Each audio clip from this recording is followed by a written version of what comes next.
I grew up in a medical household, so my dad was a doctor and my mom was a nurse. My mom actually worked for the Cleveland Clinic back in the day. Initially, I thought I wanted to do trauma anesthesia, which is the exact opposite of family medicine, but the main difference was just the fact that there wasn't continuity of care. So I'm a family medicine doctor. I take care of all ages. I think with the first visit for a patient, the biggest thing is just to develop an actual relationship, to try to understand who they are, what they're there for, and what I can do to help them. Introducing myself and telling a little bit about, who I am, why I do what I do, but then also really to get to know, a patient as an individual. If you do take care of one person, sometimes you end up taking care of the entire family, which is great because you have that relationship. And what makes my job easier with all of this is the fact that as you develop that relationship, what I like to do is take as much time as I can with people. So I'm virtually never on time, but I'm never crazy late. I hope that people who do see me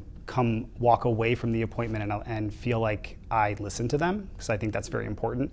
And also explained why I'm offering the routes of treatment that I'm offering. I like to try to be open-minded so that if somebody says, well, I appreciate that, but I want to go a different route, we can, as long as I feel like it's going to be safe for them or in the scope of what we're looking for. What I like to do to decompress or just to kind of relax is I have 3 children, so I'm definitely very busy with that. But really it's just having a nice balance between work and then home life and all of that. I think having children has definitely changed how I practice medicine, just because as a parent you have your own concerns and worries. So it's like I'd like to put things into perspective, like if this was my child or if this was my loved one, what would I do in this situation?